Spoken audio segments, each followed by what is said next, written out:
अशी नवनवीन कीर्तने व प्रवचने ऐकण्यासाठी आमच्या चॅनलला लाईक, शेअर व सबस्क्राईब करा. सत्य साच खरे, सत्य साच खरे, नाम विठोबाचे बरे. येणे तुटती बंधने, उभय लोकी कीर्ती जेणे. भाव ज्याचे गाठी, त्याशी लाभ उठावटी. येणे तुटती बंधने, उभय लोकी कीर्ती जेणे. तुका म्हणे भोळा, तुका म्हणे भोळा, जिंको जाणे कळी काळा.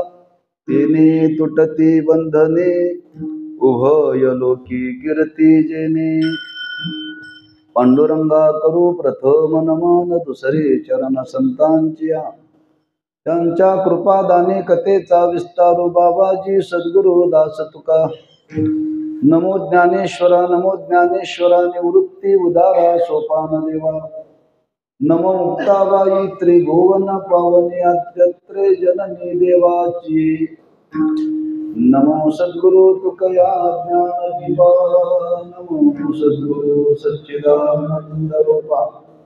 नमो सद्गुरु भक्त कल्याण मूर्ती. नमो सद्गुरु भास्करा पूर्ण कीर्ती. सत्य साच खरे, नाम विठोबाचे बरे. येणे तुटती बंधने, उभय लोकी कीर्ती जेणे. शिवे करता निवडलेला अभंग श्रीमंत जगद्गुरु श्री तुकोबारायांचा असो. या अभंगातून जगद्गुरु श्री तुकोबाराय नाम महात्म्य प्रतिपादन करतात. प्रतिवर्षाप्रमाणे संपन्न होणारा हा नामोत्सव ग्रामस्थ, भाविक, भक्त, रणदेवी वाडी या सर्वांच्या सहकार्याने त्या नामोत्सवातील द्वितीय दिवसाची सेवा आपल्या वाट्याला आलेली आहे. आतापर्यंत हा उत्सव श्रावण महिन्यामध्ये संपन्न होत होता. संयोजकांना वाटलं पावसाचे दिवस आहेत, लोकांना यायला जायला अडचण होतं, तेव्हा थोडं थंडीमध्ये घ्यावं. थंडी ही आरोग्याला चांगली बरं का. थंडी आरोग्याला चांगली आणि मार्गशीर्ष महिना हा परमार्थाला चांगला.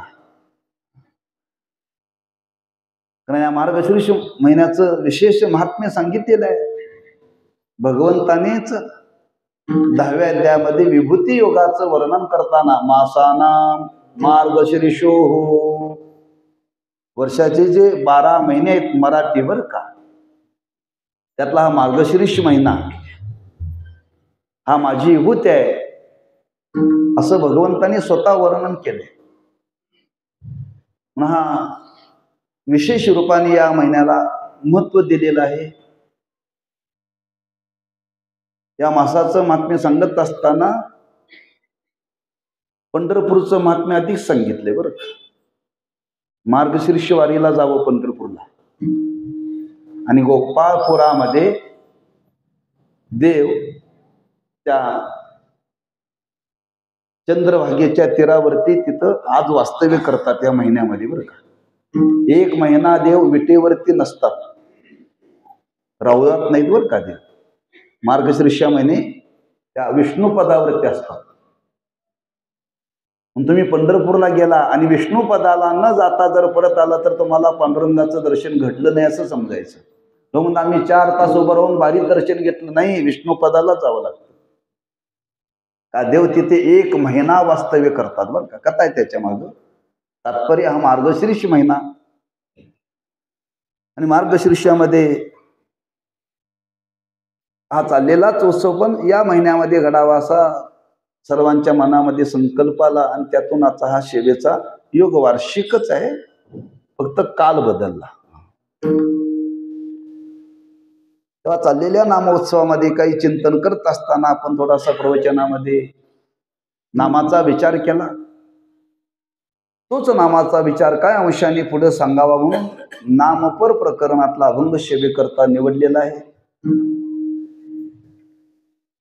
आता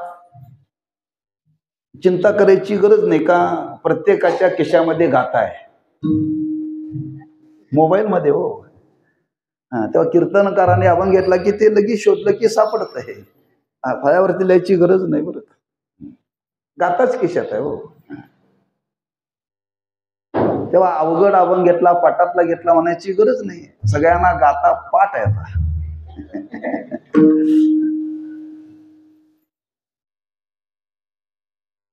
असो, तेव्हा नाम महात्म्य सांगणार अभंग आहे. या अभंगातून जगद्गुरु श्री तुकोबाराय नाम महात्म्य फलश्रुती सांगतात नामाची.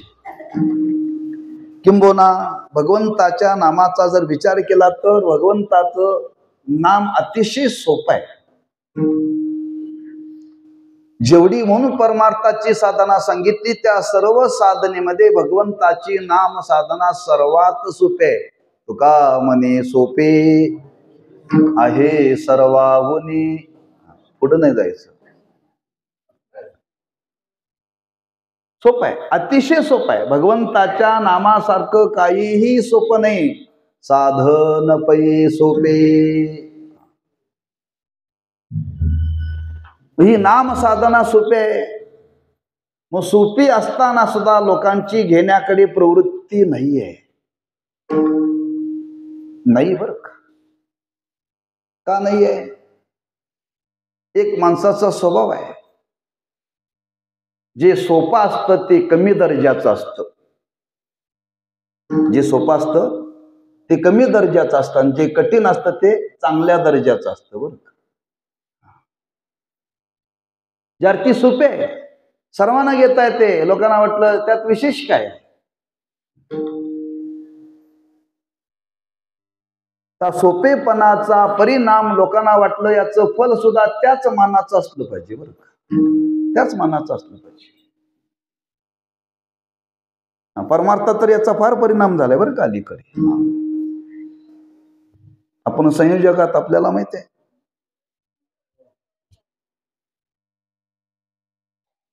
मोठा कीर्तनकार कोण? ज्याची बिदागी मोठी, राहू द्या, ज्याची बिदागी मोठी तो, त्याने काहीही सांगितलं तरी चालतं, पण मोठा जो काहीच मागत नाही, लोक म्हणतात तो हलका. बरं आहे, हलकट म्हणत नाहीत. जो काही मागत नाही त्याचं इम्प्रेशनच पडत नाही समाजामध्ये हो. म्हणून आमचे मित्र ते सांगायचे, मोठा महाराज कोणता? ज्याची बॉडी, दाढी आणि गाडी, तो मोठा. तात्पर्य आज लोकांची भावना आहे बघा, तुम्ही एखाद्या जास्त किमतीचा महाराजांना जागा पुरणार नाही राजेंद्र, बरोबर आहे का? लोकांना वाटतं याने पैसे जास्त घेतले ते हा चांगला आहे. हा काहीच घेत नाही, बोलवलं की फोन केलं की येते, याचं काय कायच म्हणतात लोक. अशी साधनेविषयी सुद्धा भावना निर्माण झाली हो. अशी साधनेविषयी सुद्धा भावना निर्माण झाली. योग साधना कठीण आहे पण लोकांना वाटते विशेष आहे बरं का. ज्ञान साधना विशेष आहे, कठीण आहे तरी लोकांना विशेष वाटते. पण नाम साधना सर्वात सोपे आहे. महाराज म्हणतात, जरी सोपी असली तरीही जे योगाने, जे कर्माने, जे ज्ञानाने फल प्राप्त होतं तेच नामाने फल प्राप्त होतं. जरी साधनेची सुलभता असली तरी साधनेचं फल मात्र उच्च कोटीचं आहे. मुखी नाम हाती मोक्ष ऐशी साध्य बहुतांची, वैष्णवांचा माल खरा. वैष्णवांचा माल खरा. मुखी नाम हाती मोक्ष ऐशी साध्य बहुतांची, वैष्णवांचा माल खरा.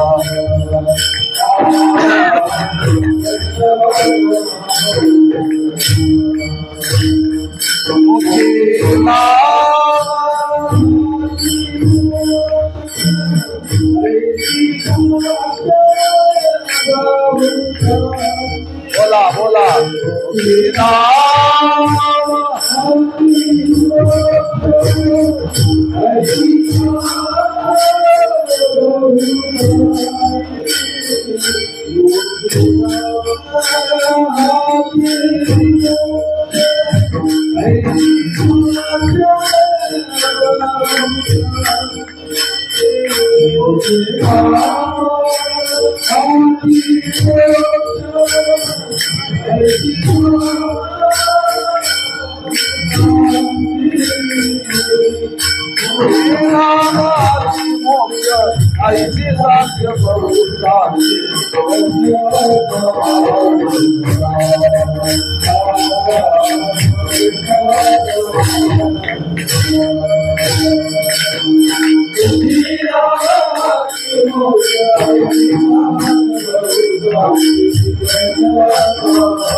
मुखी नाम हाती मोक्ष ऐशी साक्ष बहुतांची. फल पाहिलं तर फार श्रेष्ठ आहे बरं का.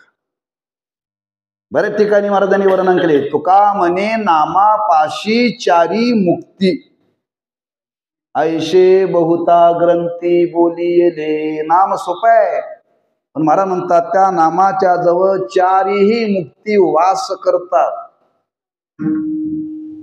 नव्हे नव्हे, जो नाम घेईल भुक्ती मुक्ती घरी त्यांच्या.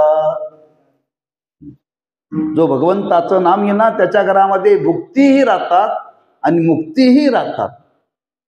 म्हणजे साधना जरी सुलभ असली तरी फल मात्र अत्युच्च कोटीचं आहे बरं. जे ज्ञानाने फल प्राप्त होतं ते त्या भगवंताच्या उच्चारणाने फल प्राप्त होतं. म्हणून साधना सोपी आहे, जरी सोपी असली तरी फलाचा विचार मात्र विशेष रूपाने मांडलेला आहे. तेव्हा सुलभ हा भाव मनी मानशी घेऊन लोकांची घेण्याकडे प्रवृत्ती नाही आहे, पण संतांना सांगावं लागलं, या नामाचं महात्म्य सांगावं लागलं. कारण नेम आहे. एखादी वस्तू जर ती कुणी त्याचा स्वीकार करत नसेल तर त्या वस्तूचं महात्म्य सांगावं लागतं. आणि महात्मा सांगितल्यानंतर त्या सांगण्याचा परिणाम ऐकणाऱ्याच्या मनावरती होतो आणि त्याची प्रवृत्ती होते बरं. हा एकंदर स्वभाव आहे. महात्म्य सांगावं लागतं. कितीतरी गोष्टी आहेत बाजारामध्ये सामान्य आहेत, पण काही व्यापारी फार हुशार, ती खपवण्याकरता त्या वस्तूचं महात्म्य सांगतात.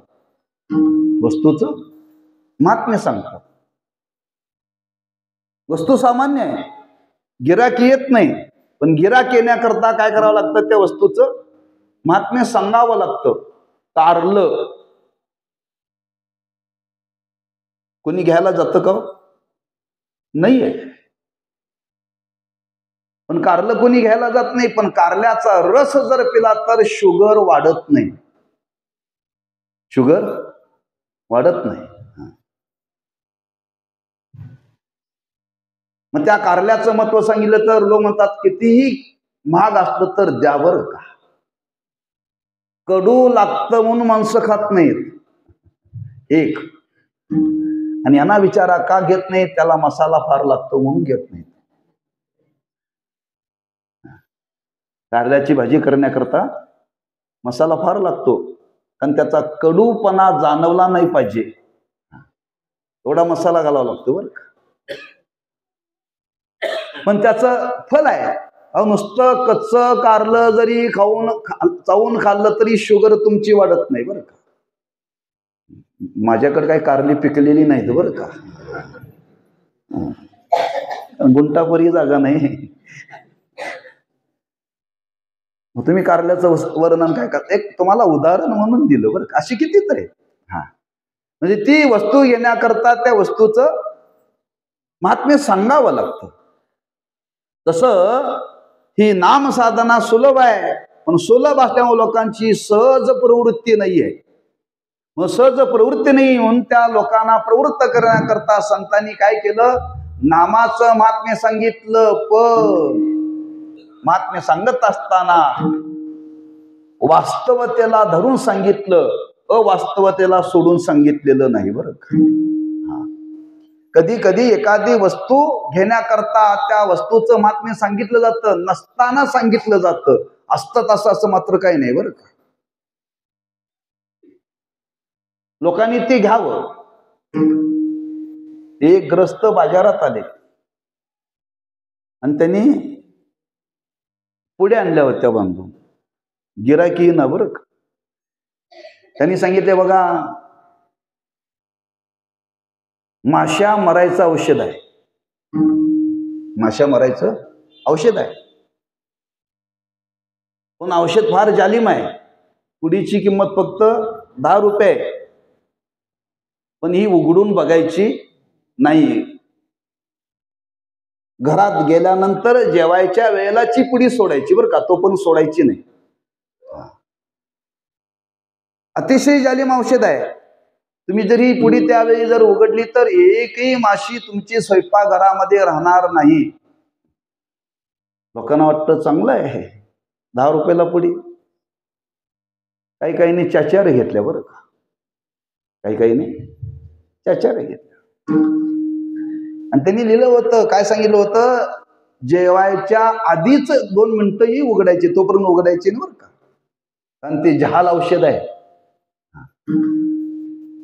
एकाने 4-5 पुड्या घेतल्या, जेवायला बसलेला आहे आणि पुडी उघडली. पुडीत काहीच नव्हतं बरं का, पण त्या पुडीत लिहिलं होतं, डाव्या हाताने माश्या मारायच्या आणि उजव्या हाताने जेवायचं. हो, 4 पुड्या घेतल्या ना, पण सांगण्याची. तसं नामाच्या बाबतीत सांगितलेलं नाही. कंसात बनवा बनवी केलेली नाही. वास्तवतेला धरून नामाचं महात्म्य सांगितलं बरं का. हे नाम घ्या, तुमचं खरंच काहीतरी होईल, तुमचं जुळत नसेल तर जुळेल, वगैरे वगैरे, असं काही अवास्तवतेचं काही गारानं संतांनी समाजाच्या समोर मांडलं नाही बरं का. वास्तवतेला धरून सांगितलं, या नामामध्ये असं सामर्थ्य आहे. असं सामर्थ्य आहे. महाराज म्हणतात, जो कोणी या नामाचा अनुष्ठान करेल त्याच्या जीवनातली सर्व बंधनं निवृत्त होतील. जो कोणी या नामाचा अनुष्ठान करेल त्याच्या जीवनामध्ये काळाचा संबंध राहणार नाही. आणि जो कोणी या भगवंताचं नाम घेईल त्याच्या जीवनामध्ये बरं झाल्याशिवाय राहणार नाही. असं अनेक रूपाने महात्म्य सांगितलं. आणि तुकोबऱ्या म्हणतात, अशा नामाचं महात्म्य आहे, जो कोणी या भगवंताच्या नामाचं उच्चारण करेल त्याच्या जीवनामध्ये काय होईल. महाराज म्हणतात, पहिल्यांदा जो कोणी भगवंताच्या नामाचं उच्चारण करेल त्याच्या जीवनाचं बरं होईल. का बरं होईल, तर भगवंताचं नामच बरं आहे. आणि जे बरं असतं ते घेणाऱ्याला बरं करतं. ते महाराज अभंगाच्या पहिल्या चरणामध्ये सांगतात.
सत्य साच खरे नाम विठोबाचे बरे. महाराज म्हणतात त्या विठोबाचं नाम कसं आहे, 4 विशेषण वापरले. त्यातला महत्वाचा विचार मी आपल्या समोर सांगणार आहे. बरे 4 विशेषणापैकी पहिला आहे सत्य, दुसरा आहे साच, तिसरा आहे खरं आणि चौथा आहे बरं. एकंदर भगवंताचं नाम हे पहिल्यांदा लक्षात ठेवा, हे खरं आहे म्हणजे साच आहे म्हणजे सत्य आहे. अर्थ एकच बरं का, अर्थ एकच. साच वेगळं, सत्य वेगळं आणि खरं वेगळं असं महाराजांना सांगायचं नाही. एकाच अर्थाचे 3 शब्द वापरले, एकाच अर्थाचे 3 शब्द वापरलेत. का? ज्या अर्थी वापरले त्या अर्थी काहीतरी हेतू असला पाहिजे. शब्द एकच आहे पण अर्थ मात्र त्याचे सारखेच आहेत बरं का. एकाच भगवंताच्या नामाला सांगतात. तुकोबाराय म्हणतात विठोबाचं नाम सत्य आहे, विठोबाचं नाम साच आहे, विठोबाचं नाम खरं आहे. जे सत्य आहे तेच साच आहे, जे साच आहे तेच खरं आहे, जे खरं आहे तेच सत्य आहे. मी सत्य सांगतो, मी साच सांगतो, मी खरं सांगतो, अर्थात काही बदल नाही बरं का. पण तुकोबारांनी जाणीवपूर्वक या 3 शब्दाची रचना केलेली आहे. त्यातला एक भाव आपल्या समोर प्रकट करतो की सत्य कशाला म्हणतात, त्याची व्याख्या केलेली आहे. आम्ही तुम्ही सत्य कशाला म्हणतो, आम्हाला त्याचा फारसा शास्त्रीय दृष्टीने अर्थ माहिती नाही बरं का. पण सत्य शब्दाचं वर्णन करताना असं वर्णन केले, ज्याचा 3ही कालामध्ये नाश होत नाही त्याला म्हणतात सत्य. 3ही कालामध्ये, 3 काल, भूतकाळ, भविष्यकाळ आणि वर्तमान काळ, 3 काल आहेत बरं का. 3ही कालामध्ये ज्याचं अस्तित्व कायम आहे, ज्याचा नाश कधीही होत नाही, कधीही 3ही कालामध्ये ज्याचा नाश होत नाही त्याला म्हणतात सत्य. असं काय आहे? भगवंताचं नाम. कोणत्याही काळामध्ये घ्या, त्या नामाचा नाश नाहीये. मग महाराजांना हे सांगण्याचा हेतू काय? महाराज म्हणतात जे भगवंताचं नाम आहे त्या नामाचा 3ही कालामध्ये नाश नाही. जो कोणी भगवंताचं नाम घेईल त्याचाही नाश होणार नाही, त्याचाही नाश होणार नाही. अविनाशकारी आपुलिया ऐसे, अविनाशकारी आपुलिया ऐसे, अविनाशकारी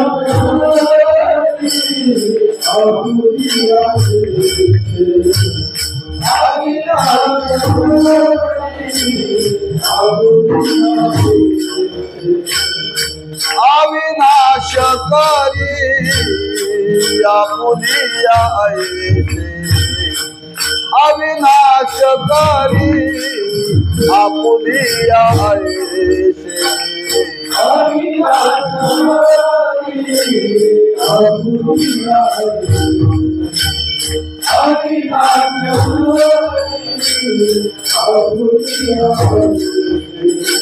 लावे मना पिशे गोविंदा दे, लावे मना पिशे गोविंदा दे. येरती माई के दुखाती जनेती, येरती माई के दुखाती जनेती.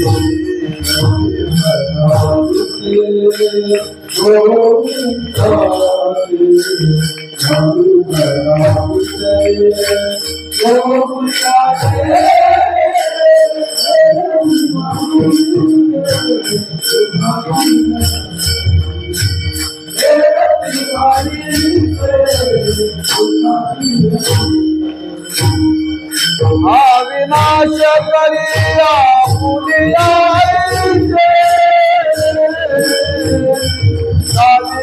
मनाचे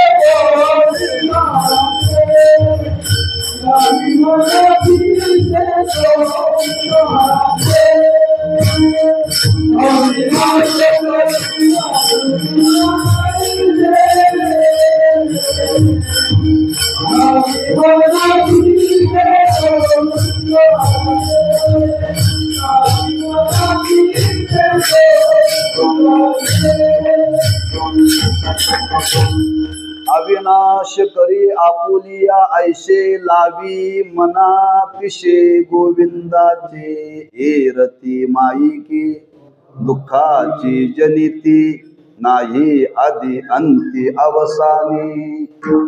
अविनाश स्वरूपाचा आहे, त्या नामाला कधी नाश नाहीये. नाम घेणारा सुद्धा त्याच पदाला प्राप्त होतो. आपल्याकडे म्हणतात बघा, शेवटी म्हणतात जाताना राम नाम. कोणाला सांगतात? त्या मड्याला सांगतात. आयुष्यभर घेतलं नाही. काय सांगतात? देह जाणार आहे पण याचं नाव राहणार आहे. ते देह जाणार आहे पण नाव राहणार आहे. पण कधी त्याचं नाव घेतलं तर त्याचं मागं नाव राहणार आहे. न घेणाऱ्याचं नाही बरं. म्हणून आज कोणाच्या नावाचा उल्लेख केला जातो? ज्यांनी भगवंताच्या नावाचा जप करून त्या भगवंताच्या स्वरूपाला जे प्राप्त झाले त्यांच्याच नावाचा उल्लेख केला जात.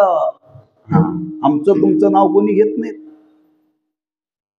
ज्ञानोबांचं नाव घेतलं जातं, तुकोबांचं नाव घेतलं जातं, नामदेव महाराजांचं नाव घेतलं जातं. का? ते आजही आहेत नावाप्रमाणे बरं का.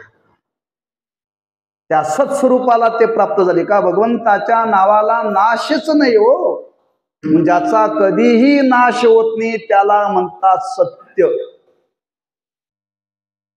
ज्याचा कधी नाश होत नाही त्याला म्हणतात सत्य.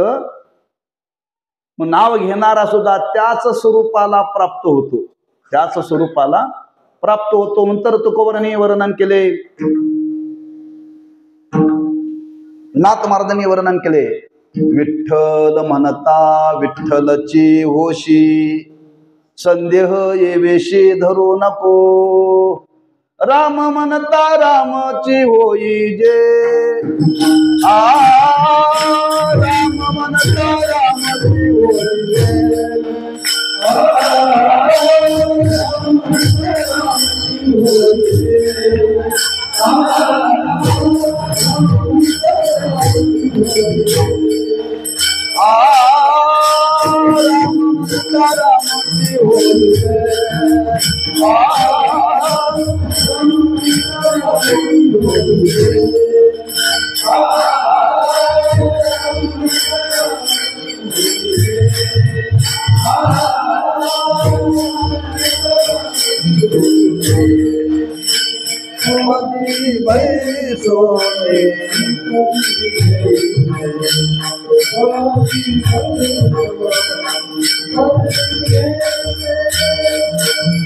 ऐसे सुख वचने आहे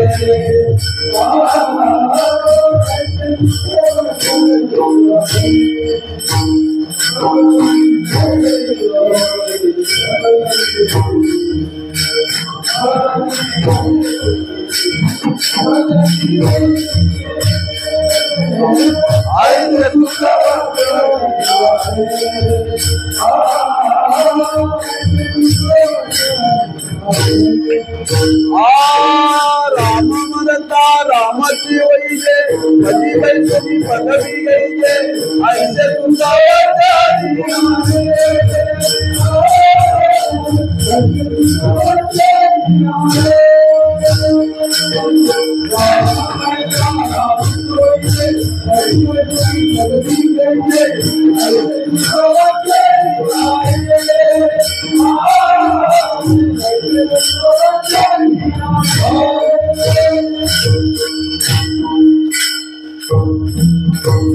राम म्हणता रामची होई जे, पदी बैसोनी पदवी घे जे, का ते अविनाश स्वरूपाचं आहे. म्हणून इथं महाराजांना सांगायचं आहे भगवंताचं नाम सत्य आहे. एक जाता जाता सिद्धांत सांगितलाय, नाम नामीचा अभेद आहे. नाम नामीचा अभेद आहे म्हणजे ज्याला नाव ठेवलं तो कोण? देव. देव कसा आहे? सत्य आहे. तो नामी आणि त्याचं नाव नाम, नाम आणि नामी, बरं का. देवही सत्य आहे आणि देवाचं नावही सत्य आहे. आमचा देह सत्य नाही, किती नावं ठेवा नाश पावणारच आहे. पण भगवंताच्या स्वरूपाचा विचार केला तर परमात्मा स्वरूपाने सत्य आहे आणि स्वरूपाने सत्य असल्यामुळे महाराज म्हणतात त्याचं नामही सत्य आहे. त्याला नाम नामीचा अभेद म्हणतात. आपल्याला नामी जवळ जर जायचं असेल तर काय केलं पाहिजे? नाम घेतलं पाहिजे. बरोबर आहे ना? नाम घेणाना नामी रूप होतो, त्या स्वरूपाला प्राप्त होतो. म्हणून त्याचं वर्णन केले, सत्य तू सत्य तू सत्य तू विठ्ठला. तो परमात्मा सत्य आहे आणि परमात्मा सत्य आहे, त्याचं नामही सत्य आहे. ते त्याच्यापासून वेगळं नाही आहे. म्हणून सत्य कशाला म्हणतात ते पहिल्यांदा लक्षात ठेवा, ज्याचा कधीही नाश होत नाही. कशाने नाश होत नाही? कधी होत नाही आणि कशाने पण होत नाही, बरं का. ज्याचा क्रियेने नाश होत नाही, ज्याचा स्वभावता नाश होत नाही, ज्याचा ज्ञानाने नाश होत नाही, असं अबाधित भगवंताचं स्वरूप, भगवंताचं नाम आहे. आणि ते सांगण्याकरता मला म्हणतात सत्य साच खरे. मी तिन्हीचा एकच भाव इथं प्रगट केलाय. तिन्हीचे भाव भिन्न भिन्न आहेत, पण आता मला त्याचा विस्तार करायचा नाही. असं जे भगवंताचं नाम आहे, जे सत्य आहे, महाराज म्हणतात तेच या जगतामध्ये नाम विठोबाचे बरे.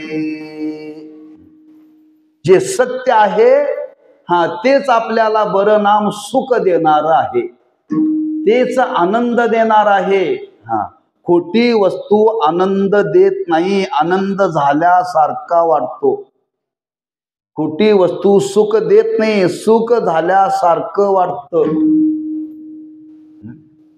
बायको सुख देते का सुख व्हावं असं बोलते?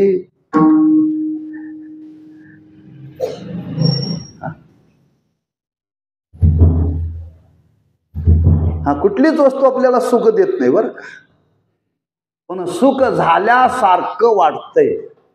सुख झाल्यासारखं वाटतंय. वाटणं वेगळं आणि सुख असणं वेगळं, बरं का.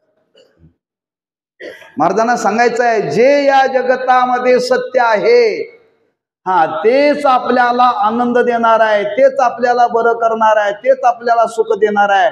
बाकी आपल्याला सुख देणार कोणीही नाही. बरे शब्दाचा अर्थ आहे, आम्ही बघा हा व्यवहारातला शब्द आहे, बरं आहे का. खरंच ज्याला विचारलं त्याचं बरं असतं का, तो बरं आहे म्हणून सांगतो.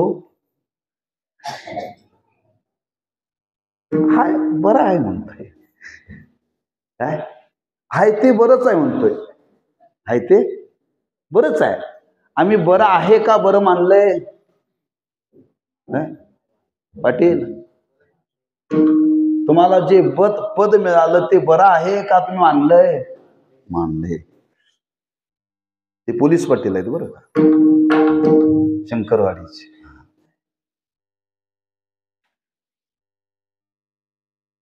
पद स्वीकारल्यानंतर काय काय स्वीकारावं लागतं?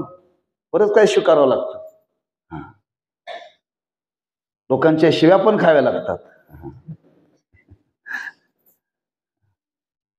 म्हणून आपण समाजामध्ये जीवन जगत असताना बरं मांडलेलं आहे. विचारलं बायको कशी आहे? बरी आहे.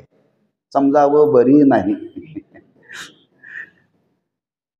मुलगा कसं काय बरं आहे, मानावं लागतं, बरं नाही बरं का. म्हणजे आज भूतलावरती आम्ही जे जे बरं मानतो तिथं काहीच बरं नाही, लक्षात ठेवा, काहीच बरं नाही. तुकोबाराय म्हणतात त्या विश्वामध्ये एकच बरं आहे, एक भगवंताचं नाम. तो हा विठ्ठल बरवा, तो हा विठ्ठल बरवा.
तो हा विठ्ठल बरवा, तो हा माधव बरवा.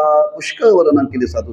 राम बरवा, कृष्ण बरवा, सुंदर बरवा, वायानो बरे. बरे या शब्दाचा अर्थ आहे की आनंद देणार, सुख देणार.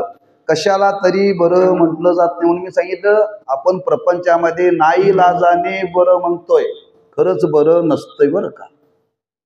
खरंच बरं नसतंय, मानावं लागतंय, मानावं लागतंय. 3 गोष्टी सांगितल्या ते व्यवहारामध्ये बरं का. त्या एकदा जीवनामध्ये स्वीकारल्या ना, त्याच्याविषयी चांगली भावना ठेवून जगायचं. एक पहिलं सांगितलं आपल्याला पत्नी मिळाली, जशी पदरात पडली तशी आयुष्यभर चांगलीच मानायची बरं का. शास्त्राने सांगितलंय. एकदा ती पदरात पडल्या ना, नाही चुकलं, जर आणखी उशिरा थांबलो असतो तर याच्यापेक्षा चांगली मिळाली असती, असा कधी मनात विचार येऊ देऊ नये. ज्यांनी केलंय त्यांच्याविषयी सांगतो, केलं नाही त्यांचा संबंध नाही बरं. म्हणजे आयुष्यात कधी दुःख होणार नाही. हा, नाही आणखी याच्यापेक्षा चांगली मिळाली असती, विचारच येऊ द्यायचा नाही. हा, जी मिळाली ना ती चांगलीच आहे, तिथं मानायचं आहे. जेवायला बसलोय, जेवायला वाढल्यानंतर जे ज्यांनी वाढलंय त्यात समाधान मानायचं. ह्याच्यापेक्षा त्यांच्याकडे जर जेवायला गेलो असतं तर याच्यापेक्षा चांगलं मिळालं असतं, अजिबात. हा, घरात जे वाढलं ना, जे वाढलं ते बरंच म्हणायचं बरं का. अशा गोष्टी सांगल्या जीवनामध्ये. आणि जो जीवनामध्ये पैसा मिळाला, जो मिळाला त्याच्यामध्ये समाधान मानायचं बरं का. अशा 3 गोष्टी आहेत. हा, हे मी कशा करता सांगालोय, बरं मानावं लागतं. बरं मानावं लागतं. वास्तविकते बरं नाम सुख देणार नाही आहे, पण स्वीकारलंय.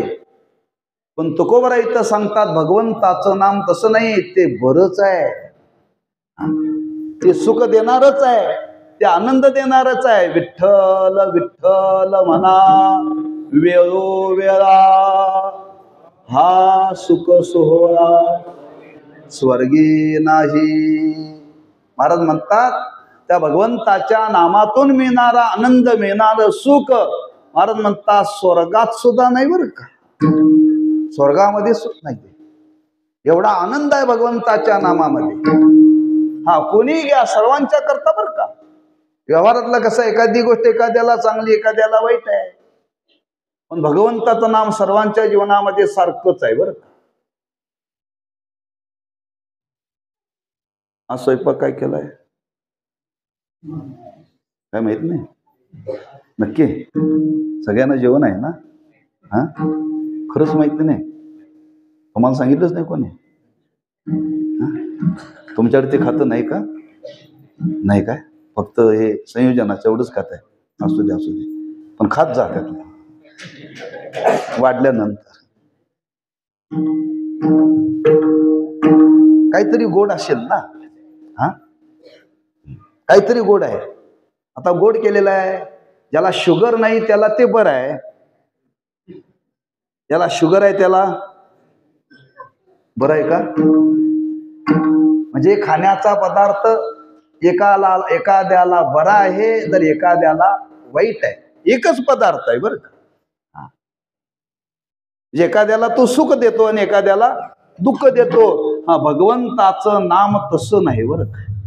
कोणी असो, हा, ते सर्वांना सुखच देणार आहे, सर्वांना ते आनंदच देणार आहे, सर्वांना. म्हणून तर सांगावं लागलं, जाहीर आमंत्रण, या रे तोंड बघून सांगितलं नाही बरं का. लहान थोर याती भलती नारी नर, करावा विचार न लगे चिंता कोणाशी. सर्वांच्या करता ते नाम चांगलंच आहे, सर्वांना सुख देणारच आहे, सर्वांना आनंद देणार आहे. म्हणून तुकोबराय म्हणतात, ज्या भगवंताच्या नामाचं वाणीनं उच्चारण आपल्याला करायचं आहे, ते भगवंताचं नाम कसं आहे? बरे, किती बरं आहे. जीवे गोड 3 अक्षरांचा रस, जीवे गोड 3 अक्षरांचा रस, जीवे गोड 3 अक्षरांचा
याला म्हणतात बरं अमृत जयास फिके पुढे अमृतावनी गोड नाम तुझे देवा.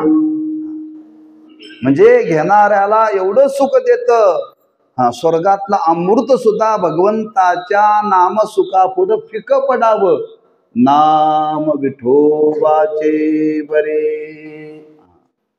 असंही भगवंताचं नाम महाराज म्हणतात ते सत्य आहे. जे सत्य असतं तेच बरं असतं हे पहिल्यांदा लक्षात ठेवावं का. काहीतरी कीर्तनात आल्यासारखं काहीतरी घेऊन जात जा. काय सांगितलं कीर्तनात? भगवंताचं नाम खरं आहे आणि जे खरं असतं तेच बरं असतं. एवढं जरी मंत्र पाठ केला ना आयुष्यात बरंच होईल बरं का. आयुष्यात बरंच होईल लक्षात ठेवा. पण आम्ही ती काय घेतच नाही. आम्ही ते काय घेत नाही. आम्ही काय करतो, येताना जुनं आणतो आणि जाताना नवं घालून जातो.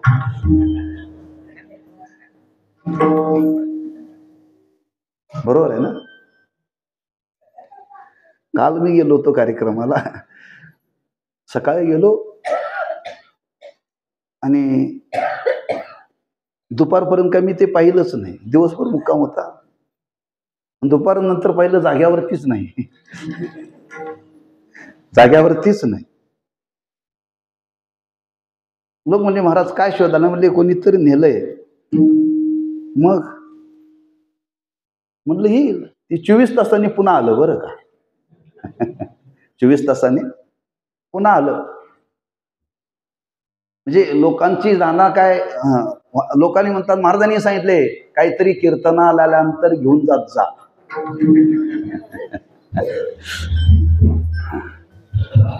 या भावनेनं सांगितलेलं नाही.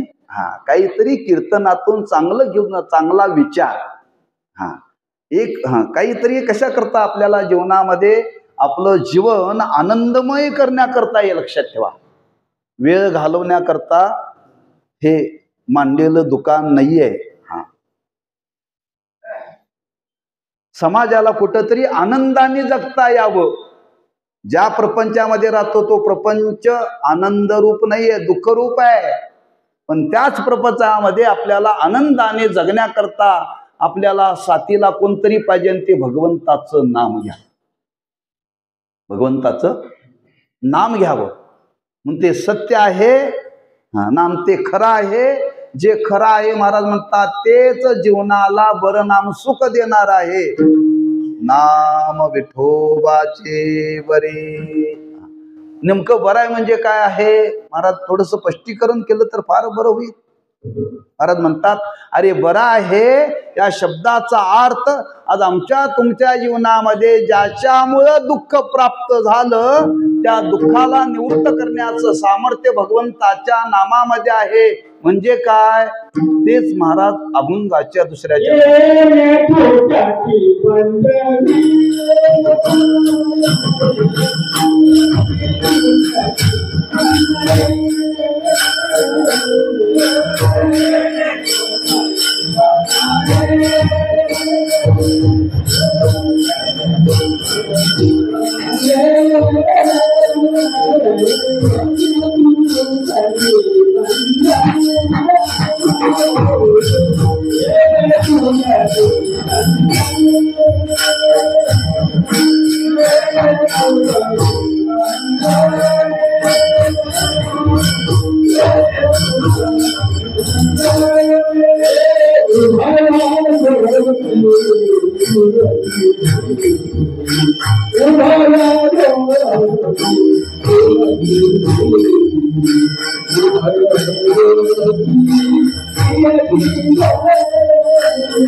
येणे तुटती वंदने उभय लोकी कीर्ती जेने. येणे म्हणजे या भगवंताच्या नामाने जे सत्यनाम खरं आहे तेच जीवनाला बरं करणार आहे. म्हणजे नेमकं काय करणार आहे? महाराज म्हणतात बंधन निवृत्त करण्याचं सामर्थ्य भगवंताच्या नामामध्ये आहे. जो बंधनामध्ये आहे तो दुःखी आहे आणि जो बंधनातून सुटलेला आहे तो सुखी आहे. आज आम्ही तुम्ही सर्वजण कुठं आहोत? बंधनामध्येच आहोत. आम्हा तुम्हाला सर्वांना बांधलेला आहे. कुणी बांधलेलं आहे? कुणी बांधले? पहिलं बंधन आहे कर्माचं, दुसरं बंधन आहे इंद्रियांचं आणि तिसरं बंधन आहे अज्ञानाचं, अविद्येचं. बरं, आम्हा तुम्हाला सर्वांना बांधलेला. आम्ही सर्वजण बंधनात आहोत. मोकळं कोणीही नाही. मोकळं कोणी नाही. लक्षात ठेवा. कर्माचं बंधन आहे. आम्हा तुम्हाला कर्माने बांधलेला आहे. त्याच्या पुढं आपल्याला जाता येत नाही. बर का? कर्माच्या पुढं आपल्याला चाल करता येत नाही. जे कर्म आपण केले त्या कर्मामुळे आपण जन्माला आलोय ना. केले कर्म झाले त्याचे भोगाले. म्हणजे कर्म केलेलं आहे पूर्वी आणि ते कर्म आम्हा तुम्हाला बांधलेलं आहे. ते भोगण्याकरता आलोय. भोगण्याकरता आलो असलो तरी पुन्हा त्यातून सुटका नाही. पुन्हा आपल्याला मरावं लागणार आहे. पुन्हा मरावं लागणार आहे. मेल्यानंतर पुन्हा जन्माला यावं लागणार आहे. जन्माला आल्यानंतर पुन्हा मरावं लागणार आहे. म्हणजे मरायचं, जन्मायचं, जन्मायचं, मरायचं. म्हणजे हे चक्र आहे की नाही? हे बांधलेलं आहे की नाही? सुटता येतं याच्यातून. याच्यातून आपल्याला बाजूला जाता येत नाही. लक्षात ठेवा. हा जन्म संपला की पुन्हा पुढचा तयार आहे. तो संपला की पुन्हा पुढचा तयार आहे. का कर्म एवढं केलं, एवढं कर्म केले, भोगल्याशिवाय पर्याय नाही. म्हणून संतांना सांगावं लागलं किती वेळा जन्मा यावे नित्य व्हावे फजित. आम्हाला तुम्हाला जन्माला याची हौस नाहीये. पण कर्म केलंय ना. कर्म केलेलं आहे आणि ते केलेलं कर्म सुटणं शक्य नाही. एकदा कर्म जर जीवनामध्ये केलं तर ते हजारो जन्म घ्यायला लावतंय. बरं का? हजारो जन्म कायला लावतं? म्हणजे बांधतय, ते बांधतय. आताच्या भाषेमध्ये सांगू आपल्याला, आता आपल्याकडे निवडणुका झाल्या ना, मतदान घेऊन केलं का न घेता केलं? हा,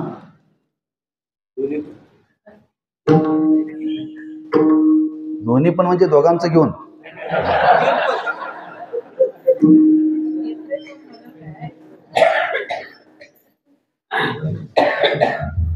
हा, घेऊन केलं म्हणजे तुम्ही त्यांचे बांधलात. लक्षात ठेवा, मला मुद्दा मांडायचा आहे. तुम्ही त्याचे बांधला. आता किती वर्ष? 5 वर्ष. मग त्यांचे बांधलेले राहायचे नसेल तर न घेता मतदान टाकावं लागतं. काय? काही न घेता जर आपण टाकलं तर आपण त्यांचे बांधलेले नाही. पण घेऊन जर टाकलं ना, बांधलेले, उद्या कुठेही बोललं तरी यावंच लागेल, जावंच लागेल. असं कर्म आहे बरं का. एकदा कर्म केलं ना ते मनुष्याला बांधत. नुसतं बांधत नाही, महाराज म्हणतात ते अनेक जन्म घ्यायला लावतं. हे कर्माचं बंधन आहे. कर्माच्या बंधनाचा परिणाम पुन्हा पुन्हा जन्माला यावं लागतं, पुन्हा पुन्हा मरावं लागतं. महाराज म्हणतात हे जन्म मरणाचं जे बंधन आहे ना, हे बंधन भगवंताच्या नामाने तुटत बरं का.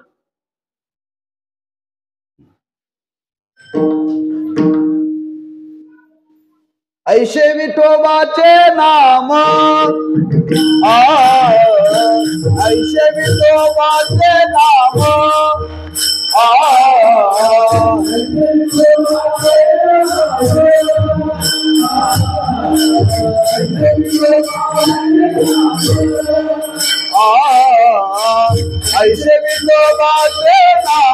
ऐशे विठोबाचे नाम, ऐशे विठोबाचे नाम, ऐशे विठोबाचे नाम,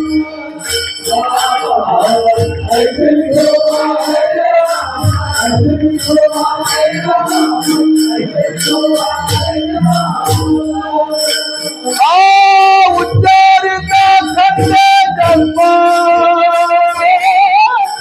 उच्चारित खंडे जन्म, ऐसे विठोबाचे नाम, ऐसे विठोबाचे नाम, ऐसे विठोबाचे नाम,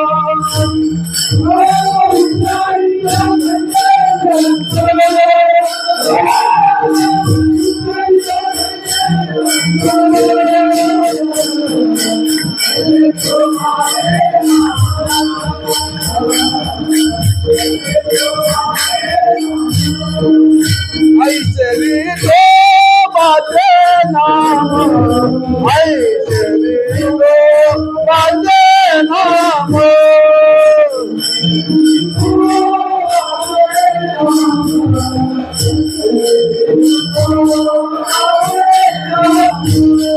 उच्चारित खंडे जन्म, उच्चारित खंडे जन्म,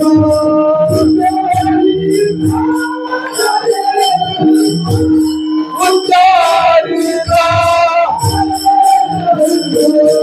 ऐसे विठोबाचे नाम, ऐसे विठोबाचे नाम,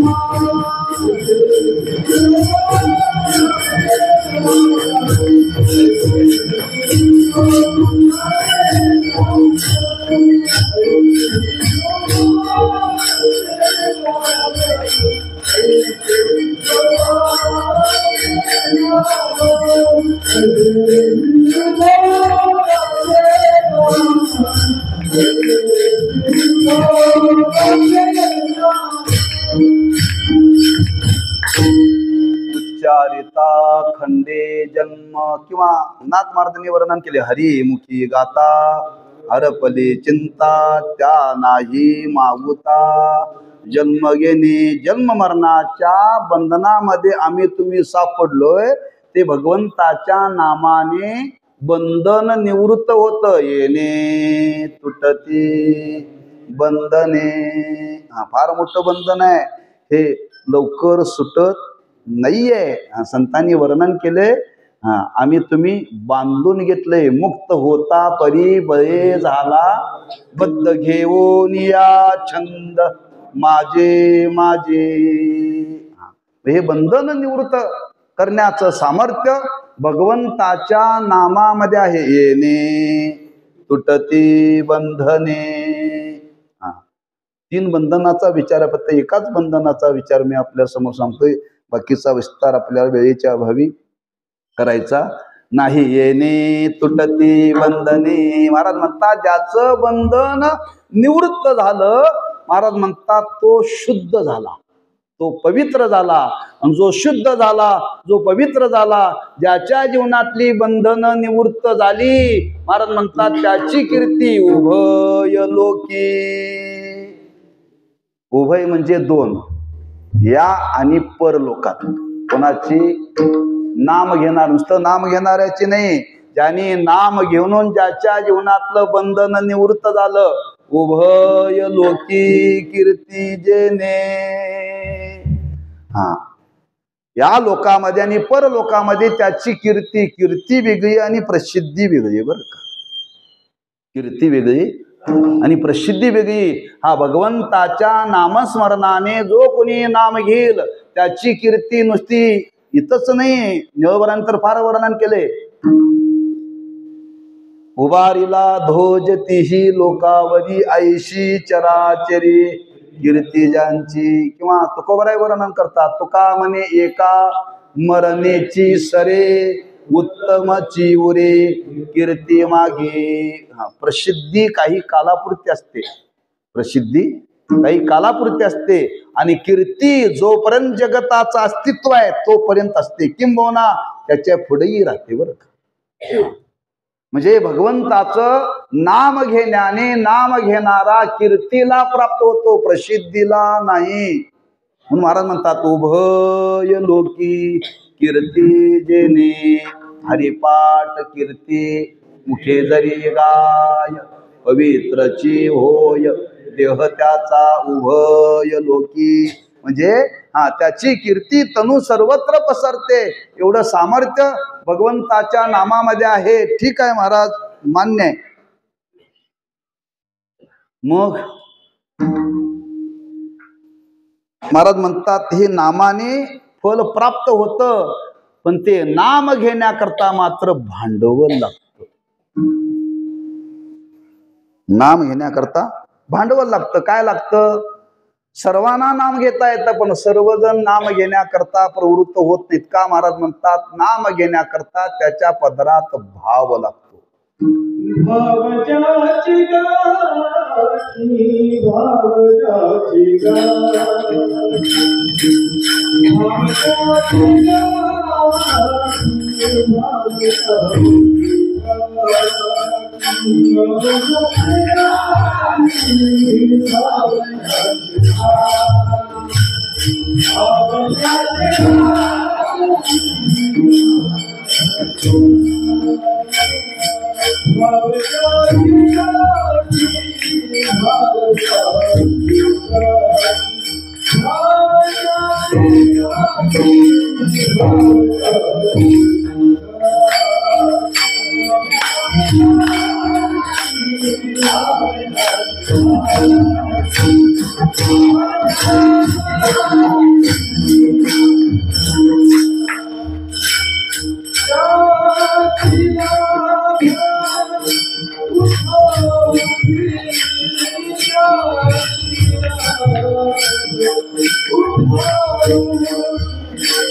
ज्याचे गाठी त्याशी लाभ उठाउठी येणे तुटती बंधने उभय लोके कीर्ती जेणे तुका म्हणे भोळा जिंको जाणे कळी काळा येणे तुटती बंधने उभय लोके कीर्ती जेणे. याच ठिकाणी अभंगाचा भावार्थ झाला असं समजून एकदा संप्रदायपूर्वक भजन करू आणि काहीसा विचार सांगून शेवा वेद पूर्ण करू. सर्वांनी हाताने टाळी वाजवा, मुखाने भगवंताचं नाम घ्या. विठोबा रखुमा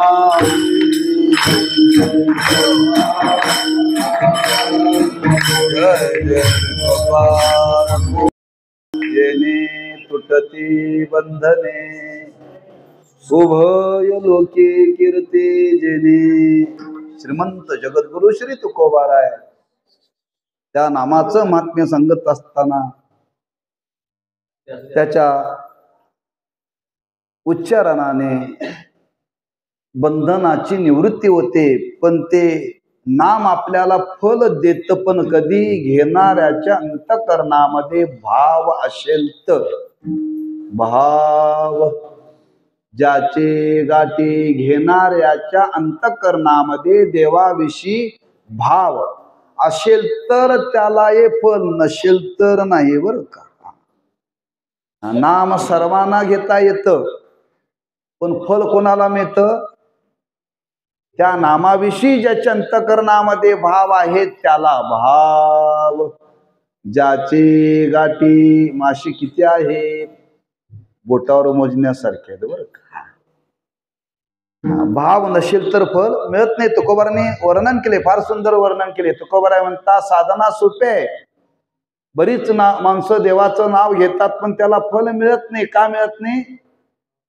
दुबळा तुका भावे बीन उदारा देव घेतला रून. दुबळेत परमार्थाच्या बाबतीत भाव नाही बरं का. आणि भाव नसल्यामुळे आपल्याला त्याचं फल मिळणार नाही.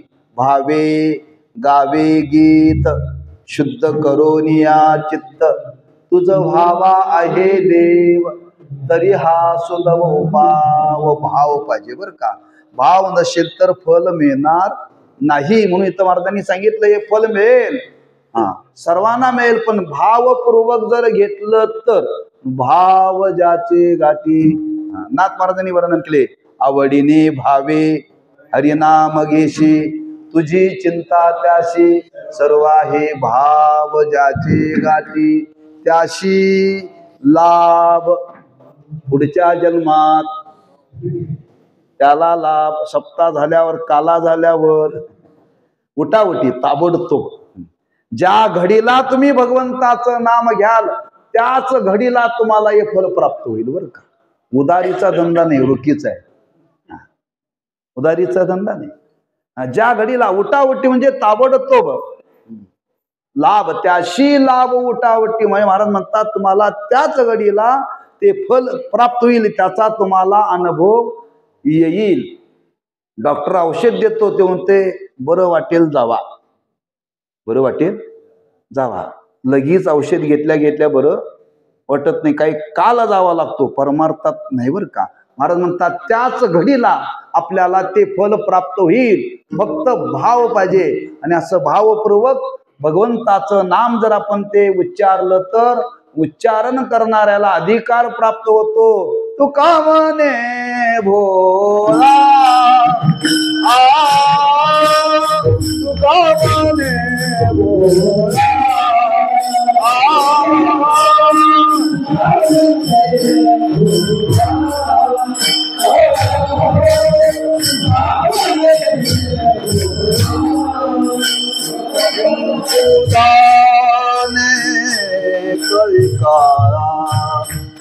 जिंकू जाने कई काळा जिंकू जाने कई काळा तुझी बंधने तुझी बंधने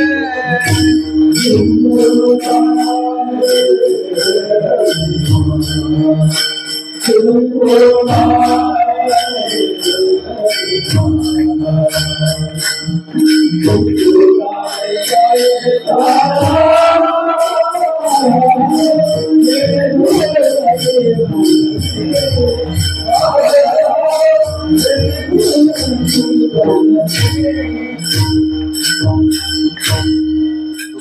म्हणे भोळा जिंको जाणे कळी काळा येणे तुटती बंधने उभय लोकी कीर्ती जेणे. भोळा म्हणजे निष्कपट.